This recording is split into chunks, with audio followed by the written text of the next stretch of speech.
compétition. Ce week-end, vous allez du côté de Reims. Comment vous appréhendez cette rencontre? Ouais, comme tous les matchs, je pense que le match contre Nice, c'est dommage qu'on n'a pas gagné. Ça veut dire, si on veut regarder en haut dans le classement, on sait qu'est-ce qu'on doit faire. Et voilà, je pense que tout le monde est prêt pour Reims. Je reviens sur ton cas personnel. Face à Nice, t'as pas eu beaucoup de travail.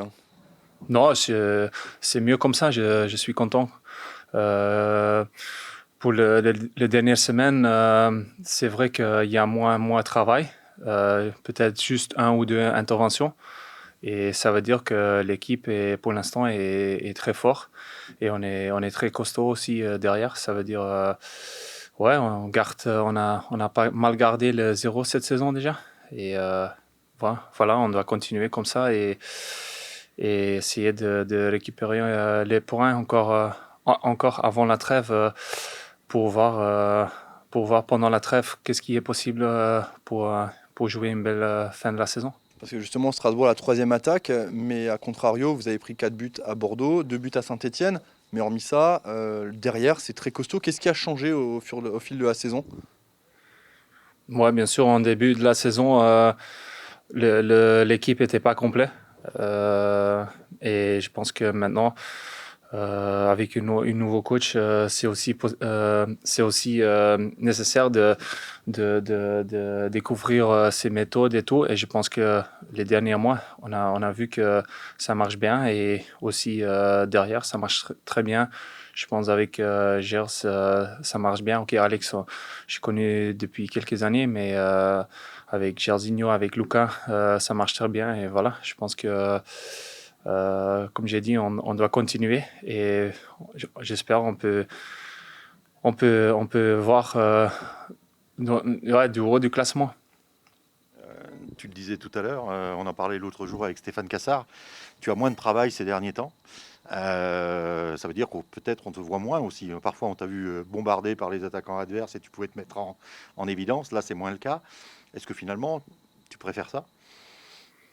Ouais, bien sûr, je pense que pour l'instant, comme j'ai dit, la défense est juste, on est énorme, c'est très costaud derrière, très très fort. Et c'est comme j'ai dit, je pense qu'on doit continuer. Et bien sûr, on voit aussi si tu prends pas des buts, c'est plus facile de gagner le match. Si tu prends 3-4 buts dans le match, c'est plus difficile pour gagner. Ça, on a vu à Bordeaux. Même Saint-Etienne, c'est plus difficile, même qu'on a joué un bon match à Saint-Etienne. Mais ouais, on sait, le plus important, c'est essayer d'être costaud derrière et pas encasser beaucoup de buts. Depuis 4 ans que tu es là, tu as toujours tenu le même discours, un discours extrêmement ambitieux, même dans les saisons où ça n'allait pas très fort. Est-ce qu'aujourd'hui, tu as l'impression que les ambitions du club rejoignent les tiennes? Ouais, je dois dire, la première année, on a gagné la coupe. On a gagné la coupe. Ça veut dire, c'était très bien. Mais c'est sûr, on a fait tout. Chaque année, on a fait un peu mieux. Peut-être l'année dernière, c'était un accident de parcours. Mais voilà, je pense que cette saison, surtout après 26 journées, je pense, on peut dire que ouais, la saison est très bien passée pour l'instant. Mais je pense que après 26 journées et était cinquième, je pense qu'on peut dire qu'on doit être ambitieux, vraiment ambitieux. C'est pas on est là après 10 journées, ça c'est un autre truc, mais après 26 journées, bientôt la trêve, je pense qu'on peut être ambitieux, bien sûr. Je pense, ouais, ça dépend combien de points on peut prendre encore avant la trêve, je pense. Et là, je pense qu'on va jouer jusqu'à la fin pour une bonne place dans le classement. Justement, la façon dont vous avez dominé à domicile Nice samedi, est-ce que ça vous conforte dans le fait, si besoin était, que vous êtes capable justement de rester dans le top 5? Ouais, je pense que c'est possible. Je pense on était très fort contre Nice. Mais bon, chaque match, il y a un autre match. Peut-être il y a un peu fatigue ou moins performant. Ça veut dire chaque match, on peut pas comparer les matchs. Mais c'est dommage qu'on ne pouvait pas gagner ce match-là contre Nice. Parce que là, on était troisième. Mais voilà, c'est quand même un point contre Nice. On a pris 4 sur 6 contre Nice. Avant la saison, on a signé pour ça. Et voilà, on doit être modeste et voir chaque match par match. Mais comme j'ai dit, pour moi, c'est l'objectif encore prendre le plus possible points avant la trêve. Et après, on doit voir qu'est-ce qui est possible pour la fin de la saison. La fin de saison, justement, c'est des belles affiches, notamment la Méno. Il y a quelques gros qui vont venir, Paris, Lyon, etc. Le risque, c'est pas justement ce genre de match là, comme à Reims, où c'est pas super affiche, mais c'est très dangereux quand même. Ouais, sur le papier, on va dire peut-être que Reims, c'est pas le même niveau que Nice ou Rennes ou les équipes qui vont venir Lyon. Mais c'est extérieur. Bon, Reims, ils ont besoin aussi les points. Ça veut dire, on sait que ça va pas être un match facile. Mais bon, voilà, si tu veux rester en haut du classement, bien sûr, les matchs comme ça, on doit essayer de gagner, ça c'est sûr. Mais bon, c'est pas facile de dire avant le match, mais on va essayer tout. La logique voudrait que des clubs justement comme Monaco, Lyon, Lille finissent devant Strasbourg. Comment on fait pour se convaincre que la logique, on peut la bouleverser, on peut la chambouler? Je pense que si on veut rester en haut, ça va jouer contre les équipes dans les duels ici à domicile contre Rennes, Lyon, Monaco. Ça veut dire Lens, j'ai oublié Lens. Ça veut dire des matchs comme ça va être des matchs 6 points. Et je pense que des matchs comme ça, si on veut rêver d'une place en haut du classement, les matchs comme ça va être très important. C'est pour ça que je suis content qu'on n'ait pas perdu contre Nice. Comme ça, on reste bien dans le classement.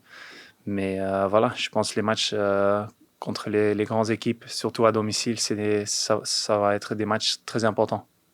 Je reviens sur ton cas personnel, le fait d'avoir un bloc équipe qui est beaucoup plus haut que la saison dernière, notamment, qu'est-ce que ça change en tant que gardien?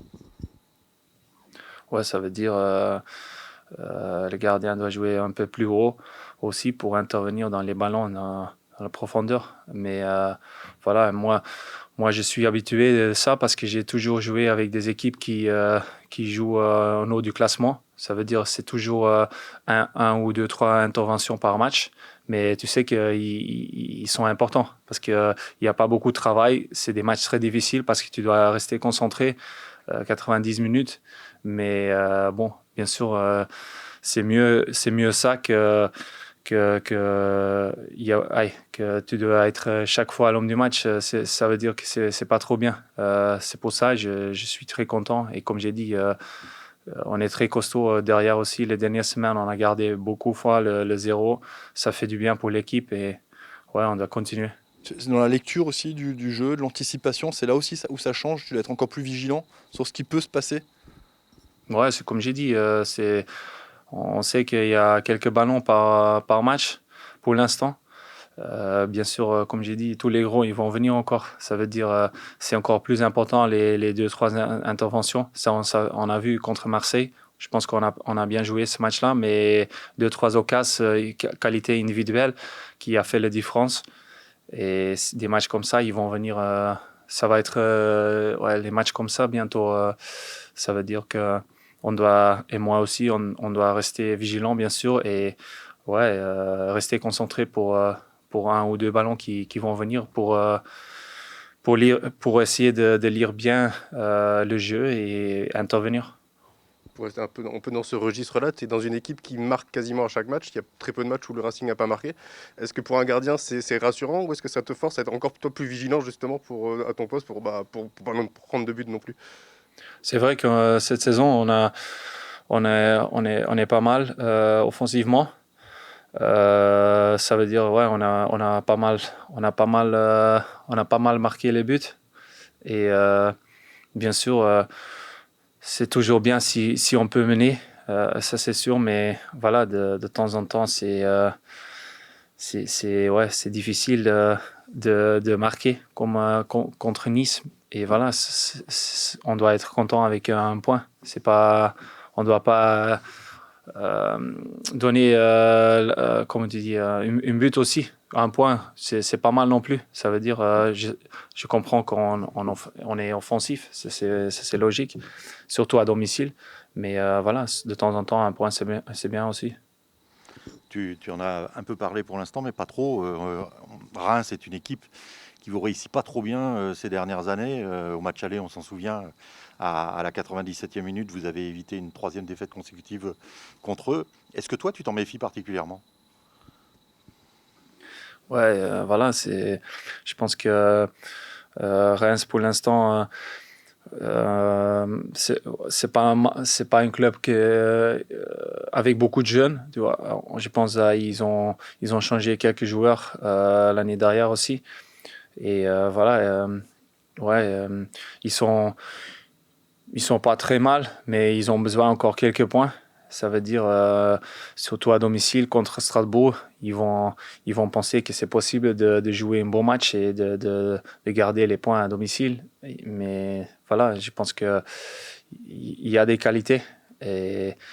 Mais voilà, on doit dire le domicile contre Reims, je pense qu'on mérite mieux. Ça c'est sûr, parce qu'ils n'étaient pas très très forts contre nous. Je pense 1 ou 2 occasions sur le contre, ils ont marqué. Mais on sait que des matchs comme ça, ça peut être arrivé aussi à Reims, un match comme ça. Ça veut dire on doit rester vigilant. Il y avait 800 supporters du Racing à Saint-Etienne, il y en aura 1 millier à Reims. Est-ce que tu sens l'attente qui est de plus en plus forte, la ferveur, même à l'extérieur des supporters en cette fin de saison? Ouais, j'ai entendu qu'il y a 1000 supporters à Reims. Ouais, bon, on doit dire que c'est beaucoup. Ça veut dire qu'ils vont pousser pour nous. C'est très bien. Parce que, ouais, ouais, sur le terrain, on sent que ça aide beaucoup. Surtout si ça marche bien et tout. C'est très bien qu'il y a beaucoup de supporters pour nous. Ça veut dire que ça marche bien pour l'instant pour l'équipe. À Saint-Etienne, ici à Reims. Et voilà, bon, on va essayer de continuer pour les supporters et pour tout Strasbourg pour faire un bon résultat et, ouais, et finir bien dans le classement pour les supporters, bien sûr.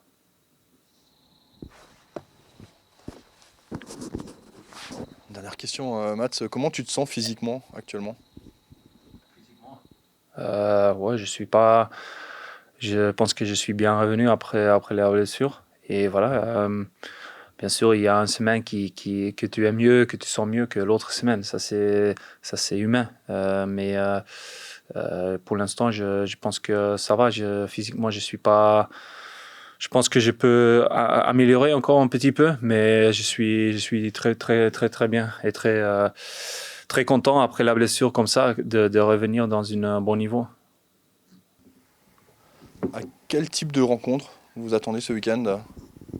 Certainement un match serré, comme la quasi-totalité des matchs de Reims, et à l'image de ce qui s'était passé au match aller. Voilà, c'est une équipe qui défend très bien, qui concède peu d'occasions de but, qui est performante sur coup de pied arrêté, qui a eu des très bons résultats contre les équipes de première partie de tableau, qui a un bilan positif.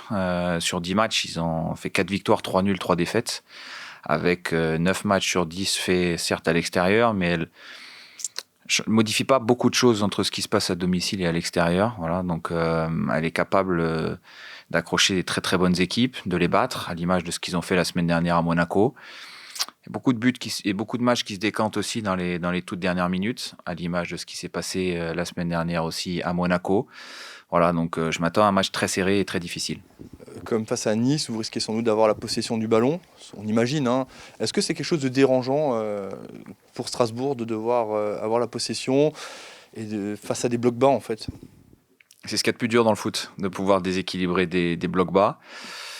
Est-ce que ce sera difficile ou pas et dérangeant? Tout dépend ce qu'on en fait du ballon, des occasions qu'on se crée. Mais c'est pas dit qu'on aura autant le ballon que la semaine dernière. Ça dépendra d'un certain nombre de choses, de la dynamique du match, des différents plans de jeu.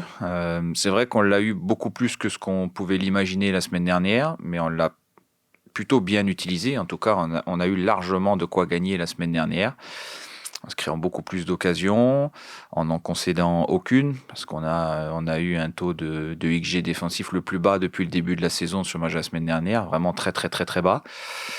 Voilà, donc bon, on verra, la dynamique du match, on verra. Je pense quand même qu'ils vont devoir sortir, parce qu'ils sont chez eux et qu'ils devront sortir un petit peu plus. Mais voilà, ça, la réponse, je ne l'ai pas pour l'instant. Il y a eu très très peu de matchs, saison 4, où le Racing n'a pas inscrit de but. Ça avait failli être le cas aussi contre Reims, où ça s'était décanté à la 90e plus 7, je crois que c'était ça. Vous allez chez une équipe qui, elle, prend pas beaucoup de buts à la maison, quand même sur 5 clean sheets.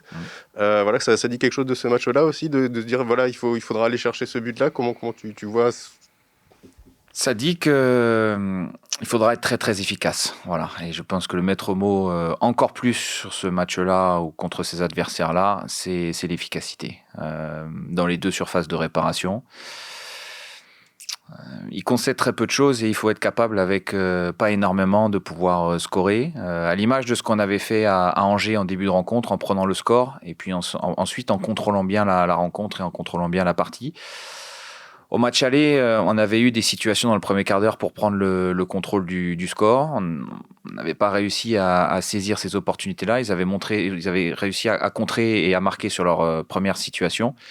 Et puis après, on a tout le match eu des difficultés. On avait eu un penalty et puis on a eu de grosses difficultés ensuite à marquer ce but. On a dû attendre la dernière seconde sur un coup de pied arrêté. Voilà, donc c'est vraiment l'efficacité qui fait la différence dans ces genres de rencontres. Sur les 4 matchs où vous n'avez pas marqué, il y a un seul match à l'extérieur, c'était à Rennes. Ça dit quoi aussi, ce fait que le Racing arrive plus facilement à marquer, enfin pas plus facilement, mais est moins en difficulté pour marquer à l'extérieur Non, parce qu'à domicile, on a quand même mis beaucoup de buts. Saint-Etienne, Lorient, Bordeaux, il y avait 4, 5. Donc non, marquer des buts, les joueurs ont montré qu'ils étaient capables de le faire. Non, je ne crois pas que ça dise grand-chose, cette statistique-là. La semaine dernière, on est tombé sur un super Benitez aussi. Voilà, à Rennes, je me rappelle que ça ne s'était pas joué à grand-chose non plus pour pouvoir marquer. On avait marqué sur un hors-jeu, il n'y avait pas eu grand-chose. On avait une très très grosse occasion à la dernière minute pour égaliser, même à la dernière seconde. On avait une très grosse occasion avant leur but de marquer également. Donc on a toujours réussi à se créer des occasions dans les matchs qu'on a joués depuis le début de saison. C'est ça qui est encourageant et qui est satisfaisant. Voilà, on sait qu'il n'y en aura peut-être pas beaucoup ce week-end, mais il faudra faire bien et être en capacité aussi d'avoir de la créativité dans notre jeu offensif pour pouvoir en avoir. Juste que je vous avais parlé avant des expected goals, c'est quelque chose sur lequel vous faites attention, que ce soit défensif ou offensif, vous suivez ça? Oui, tout le temps. Tout le temps, à l'issue de chaque rencontre et dans les comptes rendus qu'on fait avec les joueurs, on l'évoque très régulièrement parce qu'on estime que dans la durée, les équipes qui sont performantes dans les XG offensifs et dans les XG def, ça matérialise ensuite les résultats et les tendances très fortes, voilà, des équipes. Il peut y avoir pendant 2 ou 3 matchs de la surperformance avec des résultats au-delà des espérances, mais ça ne dure pas 10 ou 15 matchs consécutifs. Il y a toujours une corrélation dans la durée entre les XG créés, le danger créé et la capacité à bien défendre et les résultats et le classement final. Voilà, donc on est très très attentif à ça. Comment on peut faire pour se créer des bonnes situations où il faut emmener le ballon, où sont faites les dernières passes, où sont faits les déplacements dans la surface de réparation, parce que 90% des buts sont marqués dans la surface de réparation. Et à contrario, quelle zone il faut contrôler en priorité pour ne pas être en danger ou être le moins en danger possible. Pour revenir au fait que vous avez quelques matchs où vous n'avez pas marqué, justement contre Marseille, vous avez eu plus de XG que contre Nice. Contre Marseille, ouais, contre Nice, oui. Il y en a eu plus contre Marseille que contre Nice. Et on a eu plus contre Marseille que contre Nice, exactement.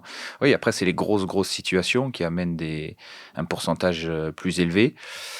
Voilà, on avait eu quasiment deux XG offensifs, enfin 2 chances de marquer 2 buts en fait. Ça veut dire ça, 2 XG offensifs, ça veut dire que normalement les situations créées nous permettent de marquer 2 buts. contre Marseille.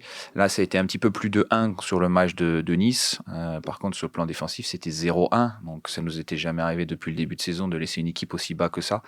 Et je crois même que c'est la meilleure performance depuis le début du championnat, tous les matchs confondus.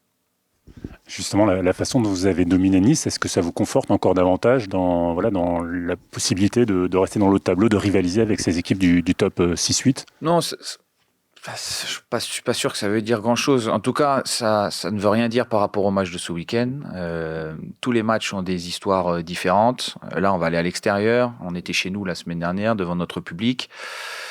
Le contexte sera complètement différent et je ne me projette pas plus loin que la prochaine rencontre. Voilà. Donc là, c'est Reims et je ne suis pas en train de me projeter sur la réception après de Monaco par rapport à ce qui s'est passé contre Nice.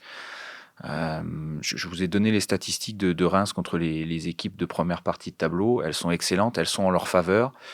On a connu des difficultés lors du match aller pour véritablement les mettre en danger et prendre le score. Voilà, donc on connaît l'équation qu'il faudra résoudre sur le match de dimanche. Tu parlais de corrélation tout à l'heure. Est-ce qu'il y a pour toi une corrélation entre le fait d'avoir resserré les boulons en défense et de prendre très peu de buts et le fait d'en marquer peut-être un petit peu moins ces derniers temps ? Il y a peut-être une corrélation sur le fait que sur cette série-là, puisque tu vas me parler j'imagine Stéphane, des 4 derniers matchs, Nantes, Montpellier, Angers et Nice. Écoute, sur ces 4 matchs-là, il y avait 3 équipes qui jouaient avec 5 défenseurs et vraiment une ligne de 5. Pas 3 défenseurs centraux et des latéraux très hauts et très ouverts. Vraiment 5, Nantes, Angers et Nice. Et donc, ça renforce la difficulté de marquer beaucoup de buts. Ce que je constate aussi, c'est que sur ces 4 matchs-là, on a fait 3 avec des clean sheets. Donc, ça nous permet de faire tourner le compteur. Et c'est toujours un équilibre. Ensuite, c'est toujours un équilibre à trouver entre attaquer de manière efficace et cohérente, tout en restant équilibré pour pas trop s'exposer sur le plan défensif. Voilà, donc on peut pas nier le fait que sur ces équipes-là qui ont joué à 5, ça renforce la difficulté de marquer beaucoup de buts. Tu disais la semaine dernière que tu n'avais pas senti le besoin de recadrer quoi que ce soit au sein de ton effectif qui te paraissait pleinement concentré. Est-ce que aujourd'hui, le match de Reims, quand on voit les affiches qui vont arriver ensuite entre Lens, Lyon, Rennes, Paris, Marseille, j'en oublie, Lille, fait partie de ces matchs où tu dois être plus vigilant peut-être que d'habitude? Non, parce que on va parler de Reims. Reims, ils ont gagné 2-1 à Monaco la semaine dernière. Et vous me posiez la question à l'issue du match de Nice, est-ce que c'est un bon point de prix? Est-ce que c'est 2 points de perdus? Écoute, quand je me suis mis devant ma télé à 13h dimanche et qu'à 14h50, il y avait la victoire de Reims, je me suis dit qu'on avait repris 1 point sur Monaco et donc c'était un bon point. Voilà, donc on regarde pas les confrontations qu'il peut y avoir entre les équipes sur la première partie de tableau, on regarde toutes les confrontations parce qu'on sait que chaque week-end c'est difficile, qu'il y a une telle homogénéité que voilà, tout le monde peut battre tout le monde et on en a encore eu l'exemple la semaine dernière avec la victoire de Reims à Monaco. Coach, maintenant je sais plus ce que je veux dire. On va y arriver. Oui, ça y est, c'est bon. La dernière fois que le Racing a gagné du côté de Reims, personne ici n'était né. 1958. Exactement, 1958. Est-ce que c'est un chiffre qui est parlant? Est-ce que c'est inquiétant? Je sais que vous n'aimez pas le terme, moi non plus, mais qu'est-ce qu'on doit retenir de ça? C'est une année qui me parle, parce que c'est la date de naissance de ma maman. Donc voilà, c'est une très belle année, très très belle année. Voilà, pour le reste, non. Vous savez, je n'ai pas l'habitude de regarder ça particulièrement. Ça ne veut pas dire non plus qu'il y a eu 64 ans de rencontres entre les deux clubs, puisque voilà, je crois qu'il y a eu, ça fait 22 rencontres, je crois, qu'il n'y a pas eu de victoire à Reims. Bon, c'est long, c'est long. Plus la série est longue et plus on s'en rapproche avec le temps. Donc on verra, j'espère que ça sera dimanche. Mais non, ce qu'on regarde surtout, c'est les caractéristiques de cette équipe de Reims. Et sa faculté à faire déjouer ses adversaires. Voilà, je crois que c'est ça sa grande force. Elle s'appuie sur un gardien performant, sur une charnière centrale très, très solide, et puis sur des joueurs dans le domaine offensif qui sont percutants, virevoltants, dribbleurs, capables de prendre la profondeur. Beaucoup de jeunesse aussi, il y a de l'insouciance. Je trouve qu'il y a beaucoup de générosité dans cette équipe. Il y a un bon volume de course. Voilà, donc elle est capable de faire déjouer les équipes. Elle en a fait déjouer beaucoup d'équipes de première partie de tableau. Et donc, voilà, on devra trouver les clés par rapport à cette problématique-là. Hier, visiblement, il y avait une petite appréhension ou même un gros doute autour de la participation au match d'Adri Thomasson. Est-ce que ce doute existe encore aujourd'hui? Est-ce que tu t'es déjà préparé à faire autre chose s'il devait passer son tour? Ouais, il passera son tour ce week-end, voilà, je peux vous le dire. Il est out. Puis on verra la semaine prochaine pour le match de Monaco. On va faire tout notre possible pour qu'il puisse postuler au match de Monaco.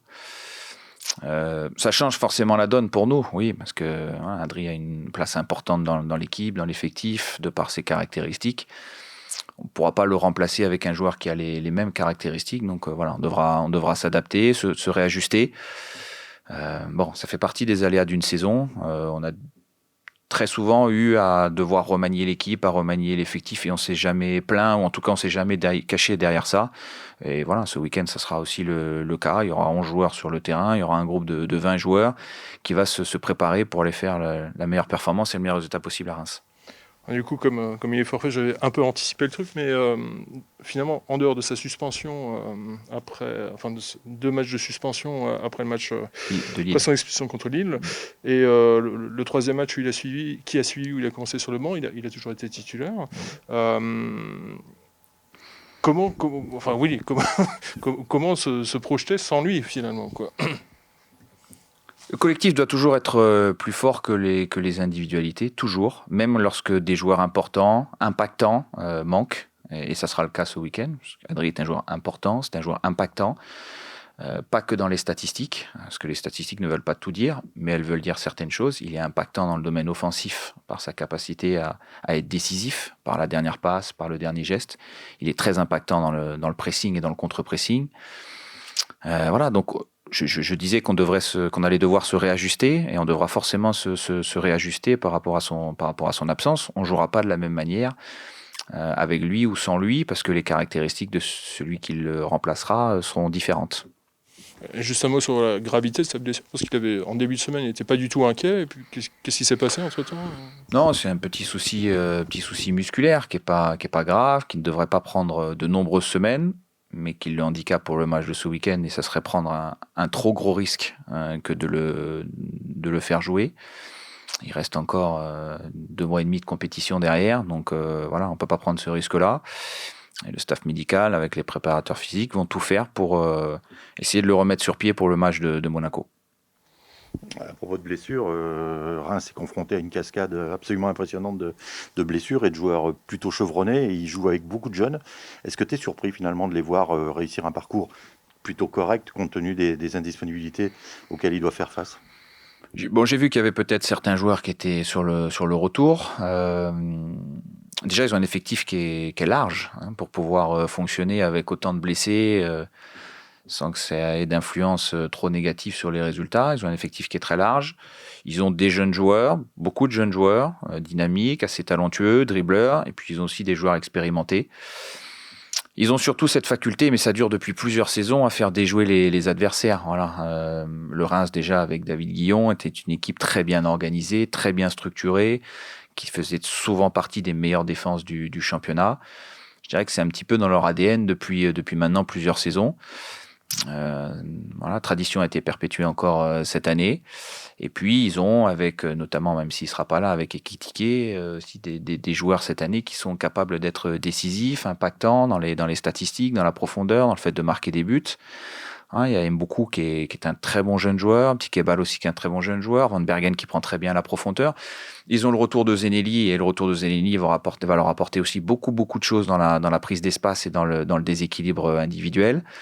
Ils ont Doumbia aussi qui est revenu la semaine dernière. Enfin, ils ont beaucoup de monde, beaucoup de joueurs. Ils ont Hornby aussi devant qui a joué à Monaco avec un profil différent, de grand gabarit. Voilà, donc ils ont du monde, ils ont de quoi faire, ils ont de la ressource. Ils ont réussi à faire des très bonnes performances et à faire déjouer leurs adversaires. L'ambiance depuis 2 ans, elle est un peu plombée par le Covid. Maintenant, il y a la guerre en Ukraine. Est-ce que c'est quelque chose dont vous parlez avec les joueurs? Et puis en discutant notamment avec les supporters du Racing, ils nous disent heureusement qu'il y a le Racing en ce moment. Est-ce que vous avez conscience d'apporter un peu du bonheur en cette période où la situation est anxiogène pour beaucoup de gens? Oui, la situation, elle est bien évidemment anxiogène. C'est un sujet de discussion entre nous, bien évidemment, parce que c'est pas loin. C'est juste à côté. L'Ukraine, c'est pas loin. C'est l'Europe, c'est juste à côté. Voilà. Et on avait dit dès le départ de l'année, dès le début de la saison, qu'au regard de ce qui s'était passé l'année dernière et même la saison d'avant, le minimum qu'on pouvait donner aux supporters, c'était de leur fournir au moins du plaisir et de l'émotion. Voilà, c'était ça. Après, les résultats suivent ou ne suivent pas, mais on devait partager et susciter en tout cas cet engouement-là. Bon, il se trouve qu'on a réussi à le faire, qu'on a réussi à le matérialiser. On en est ravis, on est très heureux. Que les supporters soient certains qu'on s'engagera jusqu'à la dernière seconde avec cet même état d'esprit-là, bien évidemment. Et puis après, pour le reste, je pense qu'il ne faut pas mélanger non plus le sport et la politique. Et donc, je vais rester, moi, sur mon champ d'expression favori, qui est celui du terrain et du sport, et ne pas trop en rajouter, pour ne pas dire ni de bêtises, ni de banalité. Tu parlais d'Adrien Thomasson, pour le reste, Non, pour le reste, il n'y a rien d'autre. Edgy est toujours out. Oui, je pense qu'on va le récupérer la semaine prochaine. Encore un petit mot par rapport à un membre de ton effectif, Ludo Ajor, qui ne marque plus depuis maintenant 5 matchs. Plus les matchs passent, plus on te pose la question. Est-ce qu'il y a un début de doute qui s'installe? Est-ce qu'il faut le rassurer? Est-ce qu'il n'en a pas besoin? Comment ça se passe?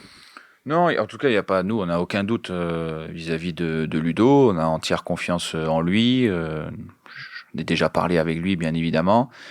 Je trouve que ce qui est assez cocasse, c'est que c'est une période de disette qui se répète depuis plusieurs années, puisque j'ai regardé un petit peu les statistiques sur Ludo, comment ça se passait, et il se trouve que ça se répète. Voilà. Alors, il n'y a absolument pas d'inquiétude. Moi, on le voit avec le staff, toujours travailler de la même manière, s'investir, voilà, s'engager pleinement dans son quotidien. On sait très bien que pour un attaquant, ça peut être fluctuant. Et lui, sur le début de saison, ça a été exceptionnel. La première partie de saison, le nombre de buts, son influence, son impact. Son dernier but, je crois, remonte au match de Metz, à l'extérieur, c'est ça. Un super but de la tête. Bon, ça va revenir, c'est sûr. Mais il continue à s'investir pleinement pour l'équipe, pour le collectif. Voilà. Et Kevin a pris le relais au mois de janvier, il nous a porté. Bon, c'est aussi aux autres de continuer à nous faire marquer des buts lorsque le meilleur buteur en marque un petit peu moins. Mais fort heureusement, cette année, on a plusieurs cordes à notre arc et on a la possibilité, de par notre animation et les caractéristiques des joueurs, de pouvoir continuer à marquer. En règle générale, il remarque au bout de la 27e ou la 28e journée. Blague à part, Julien, j'ai une question hors sujet pour un article. Est-ce que vous avez des références dans le football, des coachs qui vous inspirent? Oui, il y en a beaucoup. Mais c'est difficile de communiquer là-dessus aujourd'hui parce que lorsque tu dis que tu t'inspires d'un tel ou d'un tel, mais ensuite on va t'associer à lui, on va te comparer à lui, et puis à la moindre période difficile, on va se dire, mais lui qui se prend pour... Mais c'est la réalité, c'est vrai. Aujourd'hui, c'est comme ça, malheureusement. Mais bien sûr que j'ai plein, il y a plein d'entraîneurs qui m'inspirent, plein. Vous savez, je vous l'ai déjà dit, je regarde énormément de matchs chaque semaine. Et donc, comme je considère un entraîneur comme un voleur d'idées, il doit aller piquer à droite à gauche des idées chez ceux qui l'inspirent. Et donc, j'en ai. Oui, j'en ai, mais je vous dirai pas qui, pour cette raison-là. Mais j'en ai plein. Il y en a beaucoup qui m'inspirent beaucoup. Beaucoup qui m'inspirent beaucoup. Non, mais après, on a sa propre personnalité, on a sa sensibilité. Mais je crois que dans ce métier-là, celui qui s'arrête de chercher, de regarder, d'observer, de vouloir progresser, il est déjà sur le déclin et il est mort. Voilà. Et si on fait pas ça, on fait pas bien son travail, on nourrit moins ses joueurs, on contente moins le public. Voilà. Donc, et on devient moins performant. C'est un métier dans lequel on est en perpétuelle évolution parce que le foot évolue en permanence. Parce que les joueurs, la mentalité des joueurs évolue en permanence. Parce que les possibilités qu'on a dans l'entraînement évoluent aussi en permanence. Aujourd'hui, on a des stars qui sont très élargies, on a des datas qui sont très développées. Voilà, on peut utiliser plein de ressources pour faire développer tout ça. Et donc, il faut être en alerte. Voilà, il faut chercher, il faut regarder, il faut être curieux, il faut observer, il faut échanger, il faut partager également. Donc, c'est notre devoir de le faire. Je te pose une question par rapport au expected goals, XG. Tu disais que c'était très important. Jusqu'à où c'est important? Est-ce que tu organises ta semaine d'entraînement par rapport Non, je ne vais pas organiser la semaine d'entraînement jusque-là. Par contre, je vais pouvoir sensibiliser les joueurs sur notamment les actions offensives et sur le potentiel risque que ça peut générer chez l'adversaire. Et leur montrer qu'une frappe de 25 mètres, j'interdis pas les frappes de 25 mètres, mais qu'une frappe de 25 mètres, elle te donne 2 à 3% de chance de marquer un but, et qu'une frappe dans la surface de réparation, c'est 0,02, 0,03 à peu près, une frappe de 25 mètres. Oui, tu as 2 chances sur 100 de marquer. Et si tu amènes le ballon dans la surface de réparation, après ça dépend où, ça dépend avec combien d'adversaires il y a entre le frappeur et le gardien de but. Mais tu vas sensiblement augmenter tes chances. Voilà. Donc, je ne dis pas qu'il ne faut pas frapper de l'extérieur de la surface de réparation. Et on pousse Sani à continuer à frapper de l'extérieur de la surface de réparation. Mais ces frappes sont consécutives à des situations de deuxième chance ou troisième chance. Voilà, c'est ça qui est surtout intéressant pour nous. Je ne vais pas tout dévoiler et dire tout ce qu'on fait non plus, mais en l'occurrence, voilà, il y a une observation et derrière, il y a une réflexion dans l'animation qu'on mène par rapport à ça. Bon, Sani, c'est vrai qu'il est tout le temps à la ramasse, mais par contre, la question, on peut aussi la poser différemment. Il est bien positionné à la ramasse, parce que si on dit qu'il est à la ramasse, ça pourrait être péjoratif. Oui, bien sûr, vous avez raison de le préciser, on ne sait jamais, on s'était compris, mais on peut aussi se poser la question différemment, c'est quand même typiquement français. Dans le championnat de France particulièrement, à vouloir rentrer dans la surface de réparation, on voit dans d'autres pays, en Allemagne, en Angleterre, on n'a plus cette culture à frapper loin. Je ne dis pas qu'il ne faut pas frapper non, mais de c'est loin. parce que je veux dire, mais comment on peut expliquer cette différence par rapport à l'entraînement, parce que nous, on frappe quand même aussi régulièrement de loin, mais ensuite, ça dépend des caractéristiques de tes joueurs. Si j'avais, moi, 3 milieux de terrain avec une énorme frappe de 25 mètres, je solliciterais certainement davantage la frappe de loin dès le premier temps de jeu. On est toujours en train aussi de nous adapter aux caractéristiques de nos joueurs. On crée un système en fonction de ça, on crée une animation en fonction de ça. Et ensuite, je dirais que les datas viennent en soutien de ces caractéristiques-là et de l'animation qu'on veut y mettre. Les datas viennent en soutien pour essayer de performer au maximum par rapport à cette animation et à ces caractéristiques-là. Voilà. Et on peut surprendre les joueurs par moment, et c'est aussi ça, les faire progresser. C'est les sensibiliser sur les pourcentages de chances qu'on a dans telle et telle situation de pouvoir être dangereux par rapport à l'adversaire. Quand on sait que des matchs peuvent basculer en une fraction de seconde sur une prise de décision, eh ben voilà, c'est notre rôle aussi, nous, de sensibiliser les joueurs là-dessus. Ensuite, il restera toujours le ressenti du joueur à l'instant T, au moment où la situation se présente, et son talent et sa qualité pour soit donner la dernière passe, soit finir, soit faire une remise. Voilà, ça c'est le joueur qui décidera in fine sur le terrain par rapport à ce qu'il perçoit et ce qu'il ressent.